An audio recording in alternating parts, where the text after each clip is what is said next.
नमस्कार विद्यार्थियों, हिंदी परिवार में आपका बहुत बहुत स्वागत है। आज हम आपके लिए बहुत प्यारी सी कविता लेकर आए हैं जिसका नाम है साखी। साखी का अर्थ होता है साक्षी। साक्षी मतलब गवाह, गवाह मतलब सबूत, एविडेंस, जिसकी रचना की है संत कबीर ने। तो आइए कविता की शुरुआत करने से पहले कवि के बारे में कुछ जान लेते हैं। हिंदी साहित्य के संत कवियों में सर्वोच्च स्थान रखने वाले कबीर के जन्म के संबंध में अनेक किंवदंतियां हैं। कुछ विद्वानों के अनुसार वे रामानंद स्वामी के आशीर्वाद से काशी में एक विधवा ब्राह्मणी के गर्भ से पैदा हुए थे। लोक लज्जा के कारण ब्राह्मणी ने उस नवजात शिशु को लहर तारा ताल के पास फेंक दिया था। अधिकतर विद्वान इनका जन्म सन 1398 ईस्वी को काशी में ही मानते हैं और इनके गुरु रामानंद थे, जिनकी पुष्टि स्वयं कबीर का यह कथन करता है कि काशी में प्रगट भय रामानंद चिताए। कबीर का पालन पोषण नीरू और नीमा नाम के जुलाहे ने किया। कबीरदास की पत्नी का नाम लोई तथा पुत्र और पुत्री का नाम कमाल और कमाली था। 120 वर्ष की उम्र में 1518 ईस्वी को मगहर में ही कबीरदास जी का देहांत हो गया। कबीरदास जी की रचनाओं की बात करें तो उनकी प्रसिद्ध रचना बीजक है, जिसे 3 भागों में बांटा गया है, साखी, सबद, रामायणी। तो आज जो हमारे सामने दोहे दिए गए हैं वो साखी से लिए गए हैं। तो आइए अब हम कविता की शुरुआत करते हैं। और कविता की शुरुआत करने से पहले अगर आप चैनल पर नए हैं, आपने चैनल को सब्सक्राइब नहीं किया है तो वीडियो के बगल में लाल रंग के सब्सक्राइब के बटन को क्लिक करें और बेल आइकन का बटन क्लिक करें। और वीडियो पसंद आए तो वीडियो को लाइक करें, कमेंट करें और दूसरे विद्यार्थियों के लिए शेयर करें, जिससे कि ज़रूरतमंद विद्यार्थियों तक ये वीडियो पहुँच सके। तो आइए शुरुआत करते हैं। और कबीरदास जी कहते हैं, ऐसी वाणी बोलिए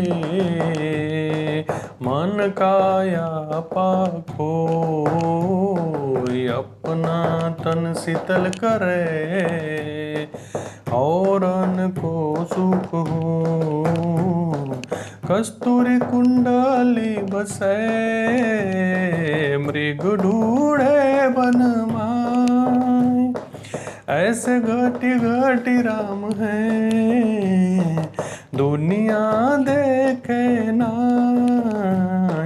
जब मैं था तब हरि नहीं, अब हरि है मैं ना। सब अंधियारा मिट गया जब दीपक देखा मां।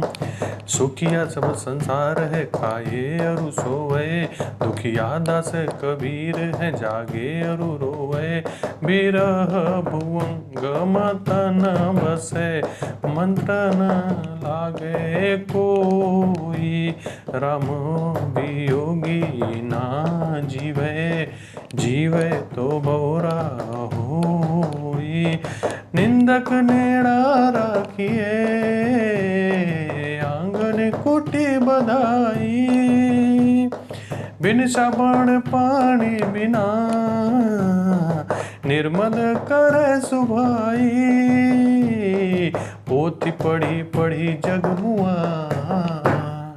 पंडित बयान को एक आखिर पीव का, पढ़े सो पंडित हो। हम घर जाल अपना लिया मुरादा, अब घर जालो तास का जे चले हमारे संग। ऐसी वाणी बोलिए मन काया पाखो। आइए अब हम पहला दोहा देखते हैं। पहले दोहे में कबीरदास जी ने वाणी के महत्व को दर्शाया, बोली के महत्व को दर्शाया और कहते हैं कि ऐसी वाणी बोलिए मन का आपा खोई। वाणी मतलब बोली, आपा मतलब अहंकार, खोई मतलब त्याग कर।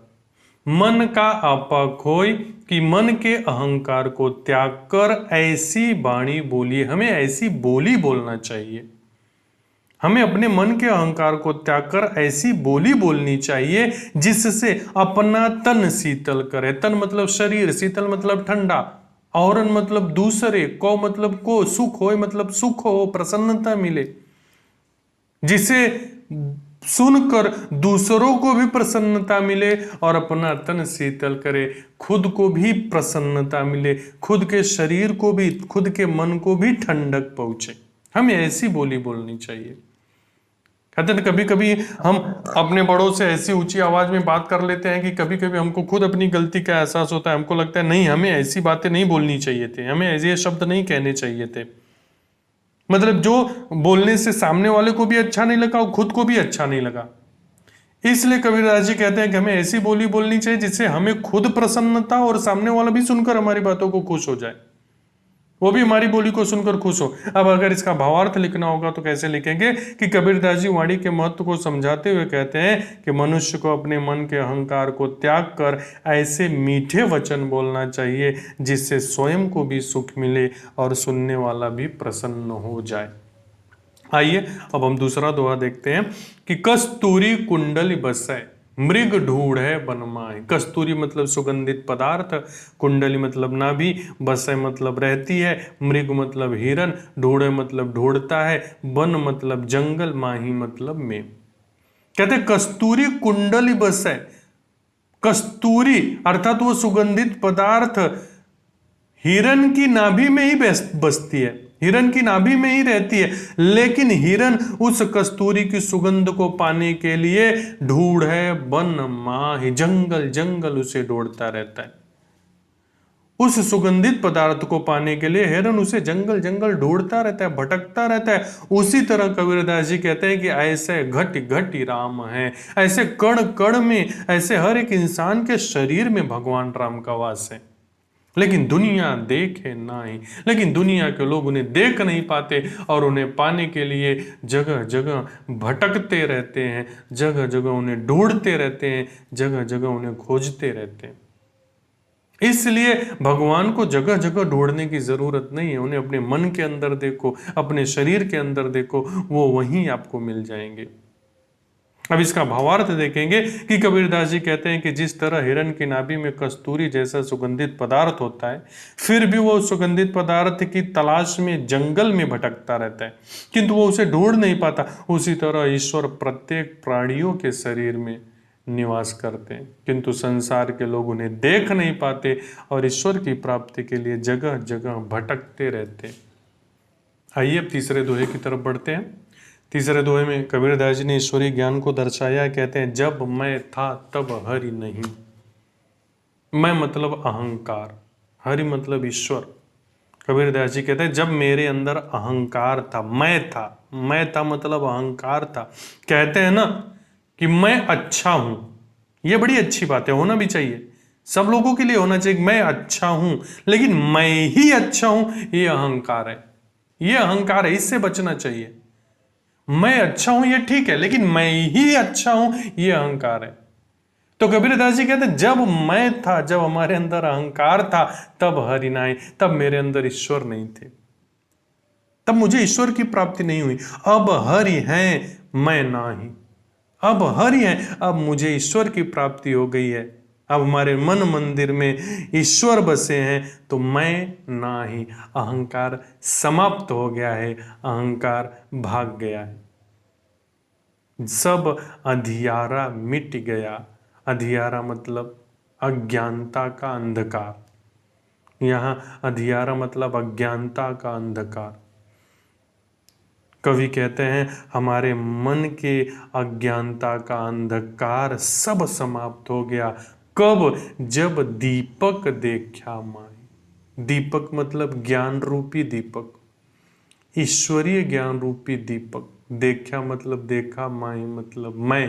कबीरदास जी कहते हैं कि जब मैं ईश्वरीय ज्ञान रूपी दीपक को देखा तो हमारे मन का सारा अंधकार, सारा अज्ञानता का अंधकार समाप्त हो गया और मुझे ईश्वर की प्राप्ति हो गई। कहते ना बेटा, जिस प्रकार एक म्यान में दो तलवारें नहीं रख सकते ना, उसी प्रकार हम अपने मन मंदिर में दो चीज एक साथ नहीं बसा सकते, कि हमारे अंदर अहंकार भी हो, हमारे अंदर ईश्वर भी हो, पॉसिबल ही नहीं है। हमारे अंदर भगवान भी हो और हमारे अंदर घमंड भी हो, अहंकार भी हो, दोनों एक साथ नहीं रह सकते। या तो भगवान रहेंगे या तो अहंकार रहेगा। इसलिए कबीरदास जी कहते हैं कि जब मेरे अंदर अहंकार था तो भगवान नहीं थे, अब भगवान की प्राप्ति हो गई, ईश्वर की प्राप्ति हो गई तो अहंकार समाप्त हो गया। अब इसका भावार्थ देखेंगे कि कबीरदास जी कहते हैं कि जब मेरे अंदर अहंकार था तब मुझे ईश्वर की प्राप्ति नहीं हुई। अब मेरे अंदर ईश्वर है तो मेरे अंदर का अहंकार नष्ट हो गया। यानी जब मैंने स्वयं के अंदर ईश्वरीय ज्ञान रूपी दीपक को देखा तो मेरा सारा अज्ञान रूपी अहंकार नष्ट हो गया और मुझे ईश्वर के दर्शन हो गए, मुझे भगवान के दर्शन हो गए। आइए अब चौथे दोहे में देखते हैं। कबीरदास जी कहते हैं सुखिया सब संसार है, खाए और सोए। कबीरदास जी ने अपने दुख को प्रकट किया है और कहते हैं सुखिया सब संसार है, ये संसार में सब लोग सुखी हैं, जो खा रहे हैं और सो रहे हैं, जिसे भगवान की कोई चिंता ही नहीं है, भगवान की कोई फिक्र ही नहीं, जो ईश्वर के बारे में सोच ही नहीं रहे हैं, जो सांसारिक सुखों में डूबे हुए हैं, अपने परिवार, अपनी बीवी, अपने बच्चों में लीन हैं, उन्हें ईश्वर से लेना देना ही नहीं है। कबीरदास जी कहते हैं सब सुखी हैं, वो खा रहे हैं और सो रहे हैं। दुखिया दास कबीर है, ये संसार में सिर्फ दुखी मैं ही हूं। ये दुखी दास, ईश्वर का दास कबीर ही है, जो ईश्वर के इंतजार में जागे और रोए, जो ईश्वर के इंतजार में जाग रहा है और उनकी याद में तड़प रहा है, उनकी याद में रो रहा है।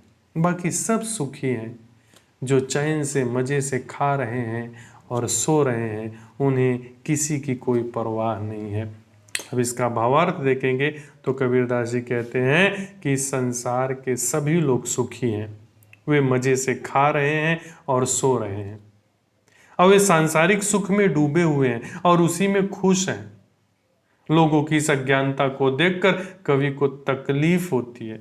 वे कहते हैं कि संसार में सबसे दुखी मैं हूं, जो प्रभु के वियोग में तड़प रहा हूं और उनके इंतजार में रात भर जाग रहा हूं।